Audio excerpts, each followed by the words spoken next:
बाप रे, गरमी काय वाढली आहे नाही, नुसती अंगाची लाही लाही होते आणि अशामध्ये किचनमध्ये काही वेळ उभं राहून जेवण करायला किंवा काही एक पदार्थ करायला तर नको वाटतं। चला तर आज मी तुम्हाला कैरीची एक अशी रेसिपी दाखवणार आहे जी की नो गॅस रेसिपी आहे। हो, नो गॅस रेसिपी आहे, अजिबात आपल्याला गॅसजवळ जायचंच नाही आहे।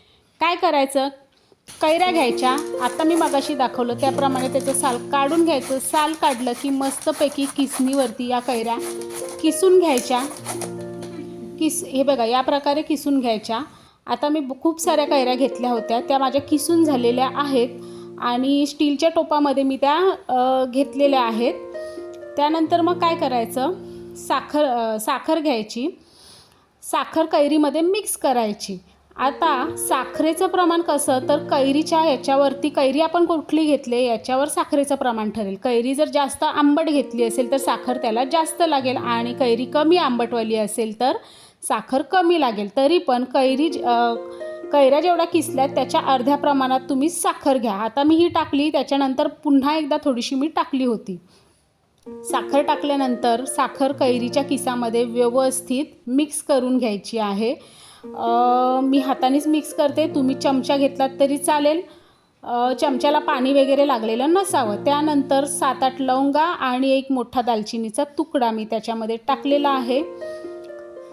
साखरेची चव इन्हॅन्स करायला थोडंसं मीठ हवंच, त्याच्यामुळे अर्धा चमचा मीठ पण टाकलेलं आहे। पुन्हा एकदा सगळं मस्तपैकी मिक्स करायचं आहे। सगळं व्यवस्थित मिक्स झाल्यानंतर कैरीला पाणी सुटते। तुम्हाला साखरेचं प्रमाण थोडंसं वाढवायचं असेल तर वाढवू शकता। मी कैरीच्या अर्ध्या प्रमाणात साखर घेतलेली आहे। आता काय करायचं, एक पातळ ओढणी किंवा पातळ फडका असेल तो घ्यायचा आणि टोपाच्या वरती मी ज्याप्रमाणे बांधते त्याप्रमाणे बांधायचा, टाईटली बांधायचा अशा प्रकारे। आणि व्यवस्थित बांधून झाल्यानंतर काय करायचं, तुमच्याकडे ज्या ठिकाणी ऊन येत असेल अशा ठिकाणी तो टोप घेऊन जायचा। रोज काय करायचं, सकाळी हा टोप उन्हामध्ये ठेवायचा, संध्याकाळ झाली की तो घरात आणायचा। हा नेम 15 ते 20 दिवस करायचा। 15 ते 20 दिवसानंतर आंबट गोड असा मस्तपैकी कैरीचा मोरंबा तयार होतो आणि वर्षभर तो फ्रीज शिवाय बाहेर स्टोर करता येतो। वर्षभर त्याला अजिबात बुरशी वगैरे लागणार नाही, कारण तो उन्हामध्ये स्लो कुक झालेला आहे। चला तर आजची रेसिपी आवडली तर व्हिडिओला लाईक करूनच जा।